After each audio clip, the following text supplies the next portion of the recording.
Bonjour à tous et bienvenue dans l'Hebdo, votre récapitulatif de l'actualité de la semaine. Le salon de l'agriculture a eu lieu toute la semaine à Paris, une édition particulière marquée par l'absence de bovins, mais avec une forte mobilisation des filières locales. Ce mardi était marqué par la journée de la Vendée, avec notamment le concours du mouton vendéen, emblème de l'élevage départemental.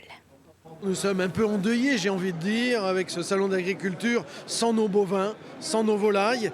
Mais il était important que nous protégions quand même les filières et que nous faisions quand même acte de présence, que nous soyons là pour montrer combien nous voulons soutenir cette indispensable agriculture pour nos territoires ruraux. Et la Vendée en particulier, c'est ce qu'elle doit aux agriculteurs. Chaque année, le mouton vendéen est une spécificité et c'est grâce au mouton vendéen que nous avons le droit justement d'être dans ce hall numéro 1, le hall le plus réputé du salon. Il est important qu'à Paris, nous montrions cette force de nos agriculteurs et aussi de notre pêche. Je voudrais aussi rappeler que tout à l'heure, j'étais avec nos pêcheurs. C'est aussi une des caractéristiques de la Vendée qui a son Atlantique sur le bord. Et donc, vive cette Vendée qui travaille et qui nourrit les populations. Et la Vendée ne mise pas seulement sur l'élevage, le département profite cette année davantage d'espace pour présenter ses atouts. Un stand de 100 mètres carrés consacré au tourisme a notamment pris place près de celui de l'association des épicuriens vendéens. Cette dernière rassemble des passionnés des produits du terroir. On s'est dit en travaillant beaucoup à Paris, finalement, qu'il n'y avait pas de stand vendéen au salon de l'agriculture. Et on s'est dit, il y a une place à prendre, donc on a monté ça en 2023. On a pris 5 tonnes de produits vendéens, du bocage au littoral et finalement avec la passion, avec l'envie, on a créé cette association pour faire la promotion des bons produits de chez nous et surtout des producteurs. On voulait raconter une histoire au-delà du produit, on voulait vraiment que nos producteurs soient représentés, nos petits ostréiculteurs, nos vignerons, nos éleveurs. On voulait vraiment qu'ils soient mis à l'honneur au plus grand salon agricole d'Europe. On cherchait une complémentarité entre tourisme, animation, restauration. Donc nous on gère la partie restauration avec les produits, mais on avait besoin de cette collaboration et de cette complémentarité avec le tourisme parce que finalement les gens aussi viennent aussi pour découvrir la Vendée, pas que sur le goût, même si c'est la porte d'entrée, mais justement après pouvoir se dire où est-ce qu'on peut aller en vacances. Et donc là la partie tourisme appartient au département à Vendée Expansion pour ça, et donc c'est une belle complémentarité entre nous. Fondée en 1938 à Saint-Martin-des-Noyers, l'entreprise Carré, spécialiste du désherbage mécanique, a traversé de fortes turbulences. Avec le Covid et la guerre en Ukraine, les délais d'approvisionnement se sont allongés, fragilisant une société qui réalise 50% de son chiffre d'affaires à l'export. Placée en redressement judiciaire en avril 2025, elle a pourtant évité le pire. Le groupement Racine, composé d'entreprises locales, a investi pour l'ancrer durablement sur le territoire. Cet appui financier et humain permet à l'entreprise de reconquérir son marché. On connaît la solidarité des Vendéens et je pense que beaucoup connaissent l'entreprise Carré et leur savoir-faire et ont voulu collaborer pour que l'entreprise Carré continue à progresser, à travailler et ne pas à continuer notre redressement judiciaire. Voilà, ça a été plus qu'un point positif, ça a été, je pense, une bouffée d'oxygène pour nous sortir la tête de l'eau. Depuis jeudi 26 février à 18h, les dépôts de candidatures pour le premier tour des municipales 2026 sont officiellement clos. Désormais, toutes les listes sont enregistrées. Vous devriez pouvoir connaître très prochainement tous les candidats dans votre commune. La campagne électorale officielle s'ouvrira le 2 mars 2026 et s'achèvera le 14 mars. Alors maintenant, rendez-vous dans vos isoloirs le 15 mars pour le premier tour de scrutin. Faire tomber les stéréotypes sur les métiers, c'est tout l'enjeu des trophées de la mixité portés par l'AFPA et le ministère du Travail. En Pays de la Loire, 3 candidats ont été distingués, dont Christophe Van Landewyck.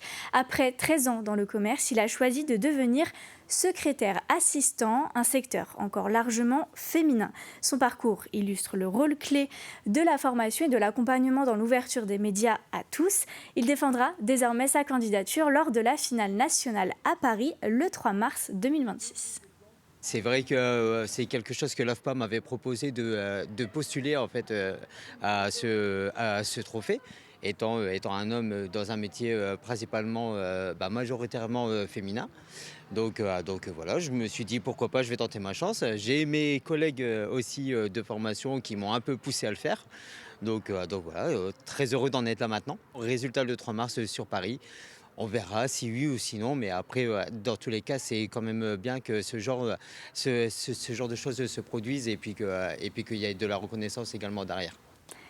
C'est une petite révolution pour les patients atteints de diabète de type 1. Au centre hospitalier départemental de La Roche-sur-Yon, une technologie innovante est utilisée depuis 2 ans. Un dispositif capable d'ajuster presque seul les doses d'insuline. Le CHD utilise une technologie de pointe, la boucle fermée hybride. Grâce à un capteur qui mesure la glycémie en continu et à un algorithme intelligent, le système anticipe et corrige. Résultat, moins d'hypoglycémie, une glycémie plus stable et un quotidien allégé pour les patients. C'est une nouvelle étape vers une prise en charge plus fine et plus personnalisée. Souvent, ils arrivent quand même hospitalisés parce qu'ils arrivent avec des niveaux de glycémie qui sont vraiment très élevés parce que forcément la maladie évolue plusieurs jours avant que le diagnostic soit porté. Ça peut arriver qu'ils passent par la réanimation parce que vraiment d'avoir des glycémies très très élevées, c'est même un risque vital si on n'y faisait rien. Et puis ils ressortent initialement avec des injections d'insuline pour quelques semaines, quelques mois, le temps de s'approprier un petit peu la maladie et puis de ne pas avoir un dispositif sur soi tout de suite, ce qui peut être un petit peu choquant. Et après, c'est un petit peu eux qui ont la main. Quand ils nous disent, là, voilà, je suis prêt à passer à la pompe à insuline, on la leur met en place. Et puis, pour le dispositif de boucle fermée hybride, là, qu'on met en place depuis 2 ans, ils viennent sur 1 ou 2 journées, sachant qu'ils rentrent la nuit chez eux, pour avoir la formation au dispositif. Il n'y a que 2 CHD qui ont une autorisation de mise en place de pompes à insuline. Nous et puis Mulhouse, je crois que c'est Mulhouse. Sinon, ça se passe que dans des CHU.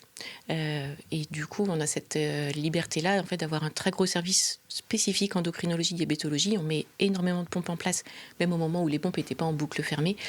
Donc on a eu cette autorisation de l'ARS depuis déjà de nombreuses années. Je vous emmène à présent dans la commune Le Bernard où Offenpark change d'échelle.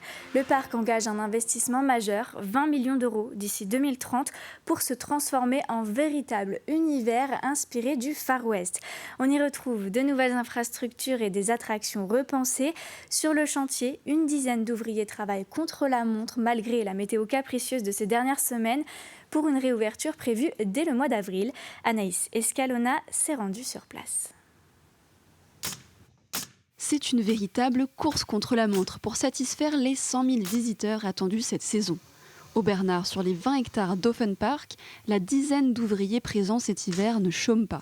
Menuiserie, logistique, réaménagement, tout doit être prêt pour la réouverture le 4 avril. Un défi de taille, car ici le chantier est colossal.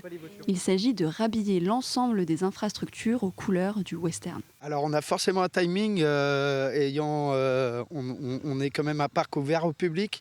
On ferme début octobre, on réouvre début avril, ce qui donne très peu de temps pour des gros projets comme les nôtres. Là, le but cette année, c'est quand même de mettre un bon coup de neuf au Funpark sur la rethématisation western de tout le parc après la création de notre hôtel et de notre restaurant l'hiver dernier, qui est un saloon.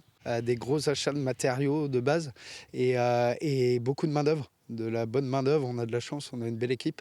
Le décor change et l'investissement aussi, 20 millions d'euros injectés d'ici 2030 pour basculer totalement dans l'univers western, mais aussi des nouveautés annoncées pour cette année. On va dépenser 5 millions d'euros à la fois pour finaliser la thématisation. Après Hotel Park en 2024, Orange en 2025, on thématise le Water Jump par exemple où on est actuellement et les infrastructures d'entrée du parc. Et on ajoute plusieurs nouveautés, que ce soit à la fois une mini-ferme, on refait le Water Jump avec les nouvelles pistes, les nouvelles thématisations Far West. Et par la suite, on va ajouter à partir du 8 mai, Gold Rush, qui est une activité aquasplash avec des jeux d'eau interactifs. Un investissement tourné vers l'avenir qui passera dès 2027 par l'arrivée de la toute première attraction mécanique du parc. L'objectif est clair, devenir une destination de vacances incontournable, une nouvelle preuve qu'en Vendée, l'attractivité touristique ne se limite plus au littoral. Lundi, le port des Sables d'Olonne a été le théâtre d'une opération peu commune.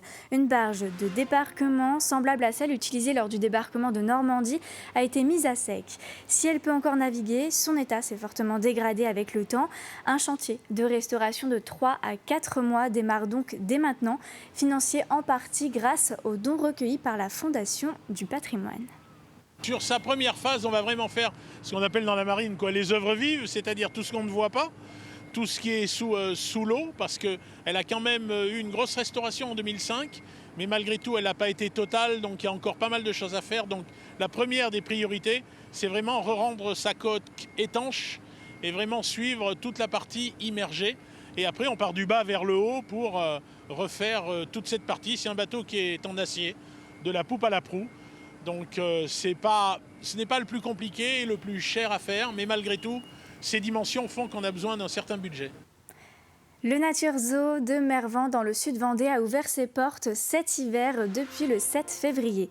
Sur 10 hectares, dont 5 dédiés au parc animalier, le zoo offre aux visiteurs une immersion unique parmi les animaux. Aujourd'hui, focus sur les lémuriens, ces primates originaires uniquement de Madagascar vivent en semi-liberté. Ils permettent aux visiteurs d'observer le comportement des animaux de près pour un moment à la fois ludique et pédagogique. Grégoire de Châtillon s'est rendu sur place. La grande majorité des lémuriens sont arboricoles, c'est-à-dire qu'ils vivent principalement dans les arbres. Ces primates ont trouvé ici, au Nature Zoo de Mervan, un endroit qui semble leur convenir. Sur environ 115 espèces de lémuriens répertoriées, 5 sont présentées au zoo. Les makikata sont ici les plus nombreux. On leur donne jusqu'à 12 kg de nourriture par jour. Ils vivent en groupe, ils se reconnaissent à l'odeur. Ils ont 5 doigts, ils ont un petit pouce. Ils ont des ongles. Plusieurs fois par jour, Fiona, la soigneuse animalière, nourrit la trentaine de lémuriens devant les visiteurs. Les lémuriens sont des animaux végétariens. Le public, vous l'avez vu, peut ici facilement approcher ces primates originaires de Madagascar. C'est pas comme quand on les voit dans les cages, là, ils sont vraiment en liberté avec nous, c'est très agréable à voir. Ce que j'aime dans ce zoo, c'est qu'on peut mieux les voir au lieu de les voir en cage ou avec des filets. Pas de cage, pas de barrière ici pour les lémuriens, des animaux parfois confondus avec des singes. La différence principale, c'est au niveau du museau. Les singes ont la face plate, comme nous les humains, et les lémuriens, eux, ont un museau, donc vraiment une gueule, une truffe. On a la chance de pouvoir les approcher dans un espace en semi-liberté, donc c'est ce qu'on dit souvent au public, qu'on a déjà cette chance de les avoir sans barrière, etc. Il y a plus de 8000 m² pour les individus, donc c'est un grand espace qui ressemble à leur milieu naturel, plein d'arbres, et donc ils peuvent se cacher comme ils peuvent être au plus près des visiteurs. Il faut aussi respecter le fait de ne pas les toucher, d'une pour éviter les morsures, parce que ça reste un animal dangereux et sauvage, même s'ils sont très mignons. Tu l'as pas reconnu ? Allez. Le Nature Zoo de Mervan est ouvert tous les jours de 14h à 18h. Après l'effervescence des Césars, place à une autre histoire forte, celle de Philippe Croizon. L'athlète et aventurier était mercredi soir au Cinéville pour l'avant-première du film Pour le meilleur, qui retrace son histoire d'amour avec Susanna Sabino. À ses côtés étaient présentes la réalisatrice Marie-Castille Mention-Char et l'actrice Lily-Fleur Pointeau.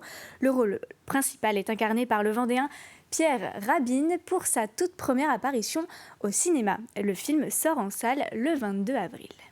Marie-Castille a fait une recherche, elle a trouvé un gars qui était électrisé comme moi. Donc un coup de bol qu'on ait trouvé un mec qui était électrisé, qui était amputé les 4 membres. Merci Pierre. Pierre Rabin, qui a joué mon rôle. Il l'a joué à merveille. Honnêtement, il avait un peu peur. Mais il a eu un coach. Et surtout, il a eu une partenaire, Lily-Fleur Pointeau, qui l'a vraiment accompagné, ainsi de suite. Il a vécu pendant plusieurs jours à la maison, pour s'imprégner également. Et très souvent sur le tournage, on dit « Pierre, tu n'es plus Pierre, tu es Philippe ». Voilà, il fallait ramener un petit peu à la réalité du tournage. Mais on l'a vu, on voit le résultat à l'écran, c'est juste merveilleux, quoi. Ce couple, Lily-Fleur Pointeau et Pierre Rabin, c'est bien Susanna Sabino et Philippe Croizon, donc tout va bien.